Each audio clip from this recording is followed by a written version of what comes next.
GEORGIO ASMR.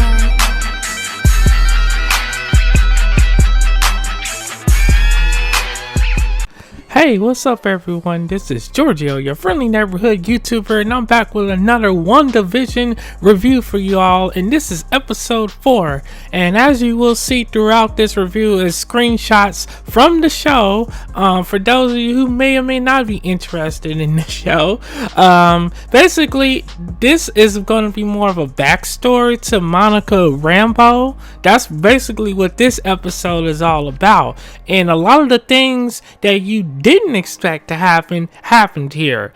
And so basically it follows Monica Rambeau, where she somehow ends up deteriorating back together. It was believed that she died, but apparently she didn't. So they ended up sending her on this special mission, to investigate this whole disturbance in Westview, or this so-called invisible town, which, because it doesn't seem like Westview is real, and come to find out it's like this energetic thing that only certain things, like a lot of people don't see it. Like a lot of people on the outside world don't see it. So the only way you can do is you have to walk up and touch it, as you will see in this screenshot where she touches it, and then she gets absorbed into this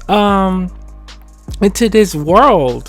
And and this is where, and I think all of this ties into the past 3 episodes that we've seen from this show, and it's all come full circle. So come to find out, those first 3 episodes, or at least the first 2, it's like the universe placed Wanda and Vision in their own TV show. Now, how they got this show, that hasn't been revealed, but it will be revealed as this show goes on.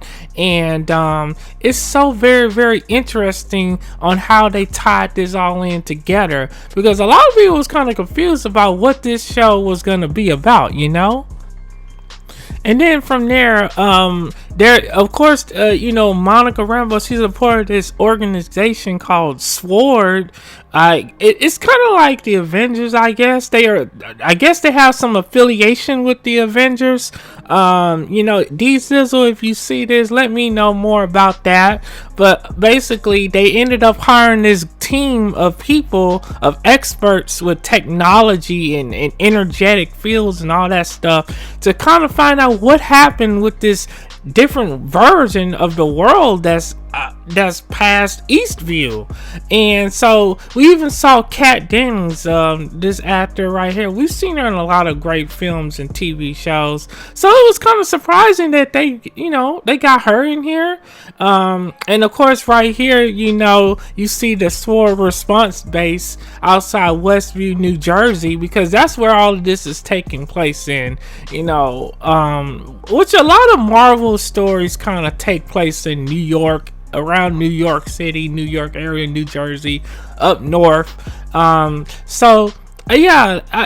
really, we're gonna find out more about this SWORD response base as time goes on, I'm pretty sure. And so basically they sent Monica Rambeau on a mission to find out what's going on with Wanda, because apparently they all know her. But of course, since Wanda is in this outside world, she may not know Monica Rambeau. It's almost like Wanda and Vision being in their world, it erased their vision. It erased their memory of who these people are. And so in these next few screenshots, you're gonna see the SWORD response base. They're gonna try to put together a team, to try to figure out what's going on. So they got Kat Dennings' character to put, she was able to get some kind of radio frequency response. So they got her this old TV, and they was able to show you that this was a TV show that was going on. Somehow WandaVision got put into this TV show. It's so crazy, huh? And then, as you can see, that this control room, which you saw on the on the end credits of the past 3 episodes, it shows you the show, the TV show supposedly that WandaVision was in, and that is just, man, that's something else right there. So yeah, because this show definitely has a really different approach than any Marvel show we've ever seen. And of course, they found the names of all the other people that were supporting cast in this show, and so now they're starting to piece together everything that's going on. And if you all remember that little helicopter right there, it had the sword thing, the sword based logo, which they used that to investigate that area to find out what's going on with WandaVision. They're trying to get them to come back to the current day world. And then a lot of you, like me, was wondering who that guy was with that little outfit on. I thought that was like a Hydra member, but apparently it was a sword-based, agent trying to go and investigate what's going on with this different world called Westview that is apparently imaginary created. And somehow WandaVision got sucked into this world, and then we was wondering why the bees was flying all around them, because we couldn't quite see what was going on, the logo on the back of this mysterious man. Come to find out, we know now, we thought it was Hydra or whatever, at least I did. And then of course they showed us what happened in that last episode at the end, where Wanda had confronted Monica Rambeau, who in that particular world was Geraldine. And so Wanda was like, because Geraldine Monica brought up, Wanda's twin brother, and then that was when we saw Wanda tell Monica Rambeau to get the hell up out of there. And then from here, we started to see Wanda's powers for the first time in this show.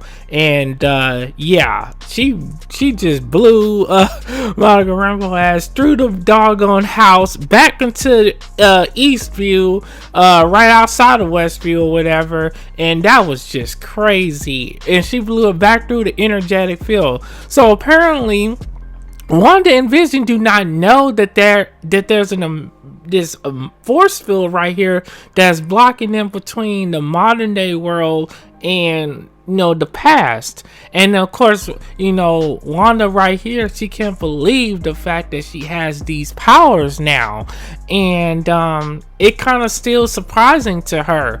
And then so that was just, wow, that was something else. It all makes sense. And then of course you see what we saw at the very end of that last episode, where Monica Rambeau, she's just laying on the ground in shock. She's surprised that Wanda doesn't know who she is, and that is going to be where now we're going to be trying to figure out, like, how can they get Wanda and Vision to remember who they are from the sword base, because apparently they know each other, but that universe or whatever that alternate reality is done cleared out Wanda and Vision's memory of anything else. And then of course at the end of the episode, you see them holding their twins, and then they're watching something on the old school TV, and that, it's all starting to make sense now. I love what they did with this episode. They definitely did a great job of trying to piece together all of this stuff. Now it's all making it's gonna be really cool to see what happens next. And I got a feeling we're gonna start seeing some cool action scenes now. They were just telling the story, and it was a slow burn, and I really like that.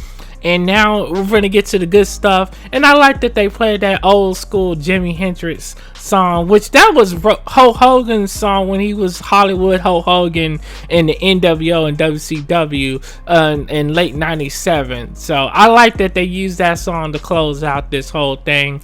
I am going to miss those commercials that we saw in the first 2 episodes of this show. I'm gonna miss those Hydra commercials.